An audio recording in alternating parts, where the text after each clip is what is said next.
अमेठी हत्याकांड मामले में मृतका पूनम भारती के भाई भानु ने पुलिस खुलासे पर उठाए सवाल। उसने कहा, मेरी बहन का संबंध नहीं था चंदन से। डलमो घाट पर अंतिम संस्कार में पहुंचे मृतक पूनम सरोज के भाई भानु ने कहा कि आरोपी चंदन ने राह चलते फोटो खींचकर उसके साथ फोटो बनाई थी। पड़ोसी होने के नाते जान पहचान हुई तो बहन को परेशान करने लगा। उसने बताया कि बहन का मोबाइल जबरदस्ती छीनकर चंदन ने उसकी बहन का नंबर लिया और फिर फोन पर बात करने लगा। उसके बाद वह पूरे परिवार को परेशान करने लगा था। भानु का दावा है कि रायबरेली पुलिस ने समय रहते कार्रवाई कर दी होती तो उसके जीजा, बहन व बच्चों की जान बच जाती। भानु ने बताया कि उसने मामले में अमेठी के शिवरतनगंज थाने समेत रायबरेली के नगर कोतवाली तक चक्कर लगाए थे। रायबरेली नगर कोतवाली में थानेदार को जब उसने बताया कि मेरे जीजा भी पुलिस में है, तब उसका मुकदमा लिखा गया था। भानु का आरोप है कि जान से मारने की धमकी देने के बावजूद हल्की धाराओं में मुकदमा दर्ज कर 151 की कार्रवाई करके चंदन को छोड़ दिया गया था।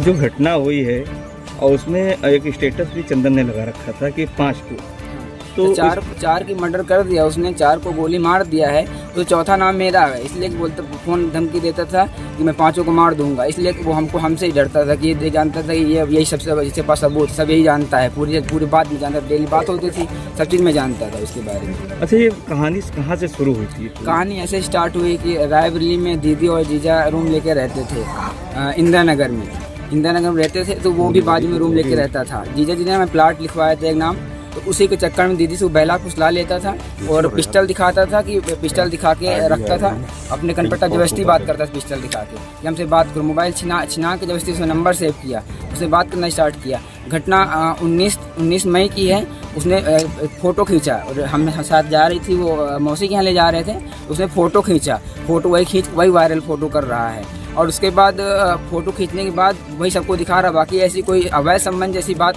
सालों से ऐसा कुछ। मार्च से मेरे पास पूरी डिटेल है कि मार्च से लेके मई के बीच 2 महीने फ़ोन में जबरदस्ती बात करता था वो, और पूरी डिटेल हमारे पास रखी। इस बात की शिकायत आपने की थी? इस चीज़ की बात की शिकायत उससे मैंने बात की कि देखो सब चीज़ मत करो। जब उसने नहीं माना, बोला हाँ मान गया। पहले बोलता मैं तुम्हारा पैर छूता हूँ, मान जाऊँ, छोड़ो, सब फटा ख़त्म हो गया। लेकिन वहाँ जाके फिर वैसी हरकत करता था। जीजा जी हमारे अकेले रास्ते में यहाँ वो सुदामापुर से शिवरतनगंज वहाँ जाते थे नौकरी के लिए, रास्ते में कहीं दोस्तों को भेजता था। वहाँ से रूम खाली करवाया हमने। 19 मई की घटना है जो पता चला, जैसे ही मैंने रूम खाली करवाया वहाँ से। कहाँ शिकायत की थी? मैंने पहले से मखदूमपुर गदागंज चौकी में शिकायत किया, और उसके बाद शिवरतनगंज थाना में शिकायत किया, और उसके बाद फिर ये रायबरेली कोतवाली में किया। रायबरेली कोतवाली वाले सर बोले कि उन्होंने बोला कि ये यहाँ शिवरतनगंज जाइए। वहाँ पे हम वहाँ नहीं गए, हम SP ऑफिस में एप्लीकेशन दिया जाके।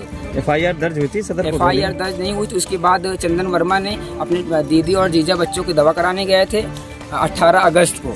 मेरे पास फ़ोन किया चंदन वर्मा और उसकी माँ, और उसको मारने के लिए तक। तो मेरी दीदी रो रही थी। जब मैं वहाँ पहुँचा, मेरा मौसी का लड़का था और मैं था, वहाँ पहुँचा, देखा मेरी दीदी बहन रो रही थी, बच्चे बिलख रहे थे बाजू में। उनको देख के मैं आंसू आ गए। उसके बाद हमें बच्चों को उठा के पूछा क्या हुआ, तो दीदी ने बताया कि चंदन ने मारा है तुम्हें जीजा जी को, तो भानु इनको जेल भेजना है, जहाँ जो हो जाए, भले हमारी जान चली जाए। उसी दिन नहीं तो उसके बाद फिर जाकर इंदिरा नगर चौकी, उसी टाइम इंदिरा नगर चौकी में हमने लापरवाही हाँ, इंदिरा नगर चौकी में दिया। हमने उनसे सर से बोला भी कि सर कट्टा रखा हुआ पीछे, पिस्टल ले लिया, पिस्टल है इसके पास। तो पिस्टल और बुलेट की चाबी अपनी मम्मी को दे दी, अंदर जा गया। तो बोला हम मिला करके पुलिस ने कोई कार्रवाई नहीं की? हाँ, कुछ नहीं कार्रवाई। उसके बाद बैठाए हुआ था, बैठाए के बाद उसको कोतवाली भेज दिए। कोतवाली में उसको लॉकर में डाल दिए। उसके बाद बोले कि वहाँ कोतवाली में बोले आप जाओ। मेरी दीदी बोली आत्मदाह कर लेंगे जब तक इसको नहीं भेजेंगे, इसमें नहीं, जेल में नहीं भेजेंगे जब तक नहीं आत्मदाह कर लेंगे हम। उसके बाद वहाँ पे बैठाए हुए थे 6 बजे से लेके 12 बजे तक का FIR नहीं लिखी गई। उसके बाद जीजा जी हमारे अंदर जाके बोले SO साहब से ये ऐसा है कि हमें मत जान चाहिए, जब आप FIR लिखोगे क्या? तो उन्होंने बोला कि ऐसी कैसे बात करते हो। तो फिर उसके बाद वहाँ पे हमने कहा पुलिस में कार्यरत हैं, यानी कितने साल कहीं कौन से सिविल पुलिस में थे या दूसरी पुलिस आते उसमें? तो हमने कहा नहीं सिविल में, तो कितने 1 साल थे कार्यरत, पहले बताना चाहिए थी। FIR हुई है, लेकिन उसके बाद 41 में नोटिस दे के छोड़ दिया गया। मुझे जेल गया होता तो आज ऐसी घटना नहीं देखना पड़ता।